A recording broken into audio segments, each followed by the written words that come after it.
Hi friends, എല്ലാവർക്കും നമസ്കാരം. ഇന്ന് ഞാനിവിടെ തയ്യാറാക്കാൻ പോകുന്നത് ഈ ഇടിച്ചക്കയാണ്.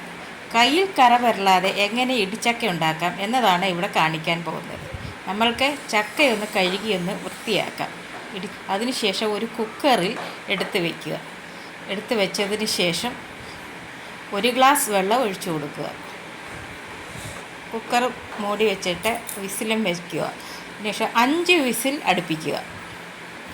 5 വിസിൽ അടിച്ചതിന് ശേഷം നമ്മൾക്ക് ചക്ക വെളിയിലെടുത്തിട്ട് തണുക്കാൻ വയ്ക്കുക.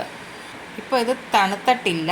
തണുത്തതിന് ശേഷം ഞാൻ അപ്പോഴത്തേനും നമുക്ക് മറ്റ് കാര്യങ്ങളിലേക്ക് കിടക്കാം. തേങ്ങ ചിരുക, ജീരകം, മഞ്ഞൾപ്പൊടി, വെളുത്തുള്ളി, കടുക് വറക്കാനുള്ള ഉള്ളി, കറിവേപ്പില, കുറച്ചരി, അരപ്പെല്ലാം ഒന്ന് തയ്യാറാക്കിയെടുക്കുക. ചക്ക തണുത്തു. അപ്പോഴത്തേനും നമുക്ക് ചക്കയൊന്ന് റെഡിയാക്കിയെടുക്കാം. ഒരു ശകലം പോലും കറയാവുന്നില്ല, കറ വരുന്നില്ല. പിന്നെ ഓരോ കഷ്ണങ്ങളും ഇങ്ങനെ എടുത്ത് ആ കൂഞ്ഞിൻ്റെ ഭാഗം എടുത്ത് കളഞ്ഞതിന് ശേഷം മിക്സിയിലിട്ട് ഒരു 1-2 അടി അടിച്ച് കഴിയുമ്പോൾ ഇങ്ങനെ പൊടി പൊടിയായിട്ട് കിട്ടും. അതെടുത്ത് നമ്മൾക്കിനി കടുക് വറുത്ത് അരപ്പ് കിട്ടാൻ മതി. കുക്കറി വേവിക്കുന്നതുകൊണ്ടാണ് ഈ ചക്കയുടെ നിറം ഇങ്ങനെ വന്നത് കേട്ടോ. കടുക് വറക്കാൻ നേരത്ത് എണ്ണ ഒഴിച്ച് കൊടുക്കുക, കടുക് ഇട്ട് കൊടുക്കുക. കടുക് പൊട്ടിക്കഴിഞ്ഞതിന് ശേഷം മട്ടയരിയുടെ കുറച്ച് അരി എടുത്ത് അതിനകത്തിലിട്ടിടുക. നല്ല ടേസ്റ്റായിരിക്കും. ചുമന്ന മുളകും ഫ്രൈ ചെയ്ത് കറിവേപ്പിലയും കൂടെ ഫ്രൈ ചെയ്തിട്ട് അതിലേക്ക് ചെറുള്ളി അരിഞ്ഞതിട്ടിട്ട് അരപ്പിട്ട് കൊടുത്തതിന് ശേഷം നമ്മൾക്ക്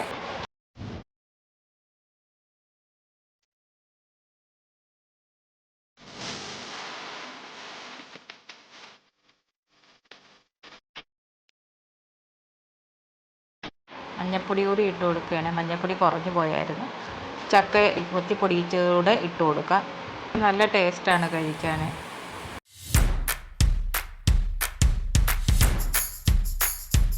ഉപ്പ് ഇട്ട് കൊടുക്കണം. അരപ്പിനകത്ത് വെള്ളം കൂടി ഒഴിച്ച് കൊടുത്ത് നമ്മൾക്ക് ഇത് വേവിക്കാൻ വയ്ക്കാം. കൂടുതൽ വെള്ളം ഒഴിച്ച് കൊടുക്കേണ്ട ആവശ്യമില്ല. ഓൾറെഡി ഇത് വെന്തതാണ്. ഒരു 5 മിനിറ്റ് നേരം ഇങ്ങനെ ഇരിക്കേണ്ട ആവശ്യമേ ഉള്ളൂ. ഇപ്പോൾ പാകമായിട്ടുണ്ട്. നിങ്ങൾ ഇങ്ങനെയാണ് തയ്യാറാക്കുന്നതെന്ന് കമൻറ്റ് ചെയ്തേക്കണേ. ഈ വീഡിയോ നിങ്ങൾക്ക് ഇഷ്ടമായെങ്കിൽ ലൈക്ക് ചെയ്യുക, കമൻറ്റ് ചെയ്യുക, ഷെയർ ചെയ്യുക. ഈ ചാനൽ നിങ്ങൾ ആദ്യമായി വരികയാണെങ്കിൽ ആ സബ്സ്ക്രൈബ് ബട്ടൺ ഒന്ന് അമർത്തിയേക്കണേ.